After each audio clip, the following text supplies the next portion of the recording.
भवानीपुर गांव में मातम पसरा था।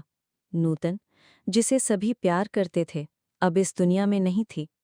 ये खबर जिसने भी सुनी, उसके दिल को चीर गई। लेकिन सबसे ज्यादा टूट गई थी जनक। अदिति ने जब जनक को बताया कि उसकी मां नूतन अब नहीं रही, तो जनक के पैरों तले जमीन खिसक गई। उसे विश्वास ही नहीं हुआ। उसकी आंखों से आंसू रुकने का नाम नहीं ले रहे थे। वो ऋषि के पास भागी और पूछा, अदिति, क्या कह रही है ऋषि? ये सब झूठ है ना? ऋषि, जो पहले से ही इस भयानक सच को छिपाने का बोझ ढो रहा था, अब और चुप नहीं रह सका। उसने भारी मन से जनक को बताया कि डॉक्टर ने उसे ये खबर छिपाने के लिए कहा था, लेकिन अब और छिपाया नहीं जा सकता। जनक, तुम्हारी मां नूतन अब नहीं रही, उसने धीमी आवाज में कहा। ये सुनते ही जनक का गुस्सा फूट पड़ा।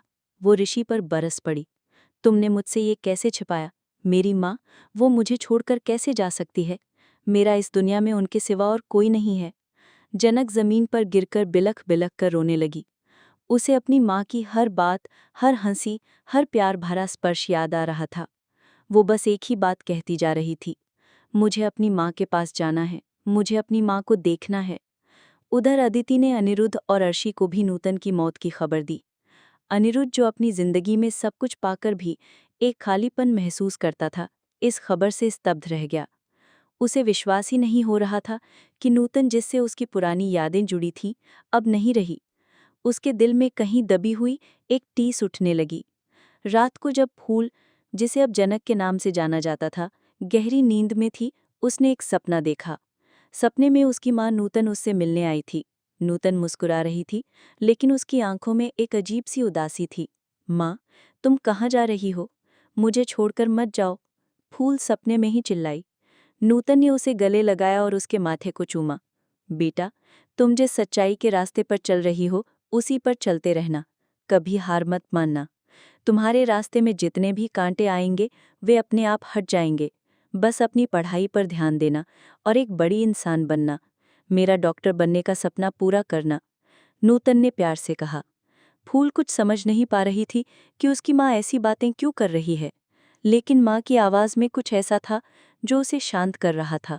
नूतन ने फिर कहा, जब भी तुम्हें मेरी याद आएगी, मैं एक बार ज़रूर तुम्हारे पास आऊँगी। फिर उसने फूल का माथा चूमा और कहा, अब मुझे जाना होगा बेटी। फूल ने उसका हाथ पकड़ना चाहा, लेकिन नूतन का हाथ उसके हाथ से छूट गया और वो दूर चली गई। जैसे ही फूल की नींद टूटी, वो उठकर बैठ गई। उसे लग रहा था कि माँ अभी यहीं थी। नर्सें उसे शांत कराने आई, लेकिन फूल बस अपनी माँ के पास जाने की जिद करती रही। आखिरकार एक इंजेक्शन लगाने के बाद ही वो शांत हुई और दोबारा सो गई। सुबह होते ही नूतन के अंतिम संस्कार की तैयारियां शुरू हो गईं। पूरा गांव इकट्ठा हो गया। पराशर, जिसने नूतन के साथ जिंदगी का हर सुख दुख देखा था, टूट गया था। वो नूतन के साथ बिताए हर पल को याद कर रहा था कि कैसे उसने नूतन का साथ दिया, कैसे वे हर मुश्किल में एक दूसरे के साथ खड़े रहे। उसकी आंखों से आंसू रुक नहीं रहे थे। तुम मुझे छोड़कर कैसे चली गई नूतन? वो मन ही मन बड़बड़ा रहा था। गांव वाले उसे सांत्वना दे रहे थे, लेकिन पराशर का दर्द कम नहीं हो रहा था। दूसरी ओर ऋषि अपने घर पर अपनी माँ और परिवार से बात कर रहा था। वो उस वादे को याद कर रहा था जो उसने नूतन से किया था कि वो जनक का ख्याल रखेगा। अनिरुद्ध ने अपनी जिम्मेदारी उठाने से मना कर दिया है माँ, तो ये जिम्मेदारी मुझे ही उठानी पड़ेगी। उसकी माँ और परिवार वाले हैरान थे। ऋषि, तुम भूल के बारे में ऐसी बातें क्यों कर रहे हो? अदिति के बारे में सोचो, उसकी माँ ने चिंता से कहा। ऋषि ने जवाब दिया, उस लड़की ने मेरे खिलाफ एक भी शब्द नहीं कहा, जबकि वो ऐसा कर सकती थी। उसने मेरी नौकरी बचाई, क्या मैं उसके लिए इतना भी नहीं कर सकता? उसका डॉक्टर बनने का सपना है, मैं उसकी मदद करना चाहता हूँ। मोक्षा, ऋषि की बहन, इस बात से खुश थी कि ऋषि को आखिरकार अक्ल आ गई है। तभी अनिरुद्ध के पास नूतन का एक पुराना पत्र पहुंचा। ये पत्र नूतन ने अपनी मौत से पहले लिखा था। पत्र पढ़कर अनिरुद्ध के पैरों तले जमीन खिसक गई। नूतन ने लिखा था कि जनक उसकी और अनिरुद्ध की बेटी है। उसने लिखा था कि कैसे अनिरुद्ध ने उस समय उसे स्वीकार नहीं किया था जब उसने बताया था कि वो माँ है। नूतन ने लिखा था कि कैसे उसने जनक को पराशर से मिलाने तक के लिए ऋषि को तैयार किया था। बनने वाली है।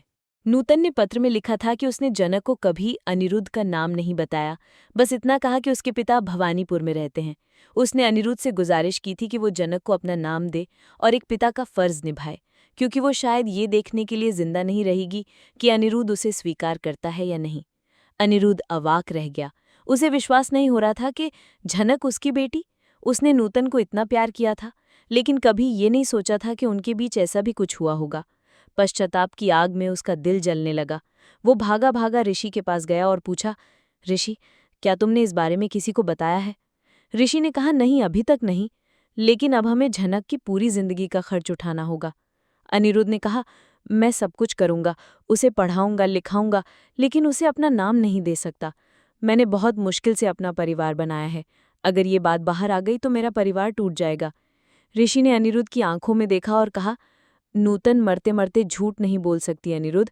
वो आपकी बेटी है और आपको उसे स्वीकार करना पड़ेगा। मैं नहीं जानता कि आप कैसे करेंगे, लेकिन आपको ये करना होगा। अनिरुद्ध के सामने सबसे बड़ा सवाल खड़ा था। एक तरफ उसका वर्तमान परिवार था, जिसे वो बिखरने नहीं देना चाहता था, और दूसरी तरफ झनक, उसकी अपनी बेटी, जिसका साथ नूतन ने आखिरी सांस तक निभाया था। अदिति भी इस झमेले का हिस्सा नहीं बनना चाहती थी। उसने टूट टूट कर कहा कि वो फिर से आत्महत्या कर लेगी अगर ये सब उसके सामने आएगा। अब देखना ये दिलचस्प होगा कि क्या अनिरुद्ध अपनी डर और सामाजिक बंधनों को तोड़कर झनक को अपनी बेटी का दर्जा दे पाएगा? क्या ऋषि झनक को इंसाफ दिला पाएगा? और क्या झनक अपनी माँ के सपनों को पूरा कर पाएगी? उन सपनों को जो नूतन ने उसके लिए देखे थे, और उस प्यार को पाएगी जिसकी वो हकदार है। ये कहानी अब एक नए मोड़ पर आ गई थी, जहां रिश्तों की डोर उलझी हुई थी और हर किरदार को अपने फैसलों का सामना करना था। आगे की अपडेट्स के लिए हमारे साथ जुड़े रहें, और वीडियो अच्छा लगे तो इसे लाइक करें और हमारे चैनल हिबा डॉलिंग को सब्सक्राइब करना ना भूलें। धन्यवाद।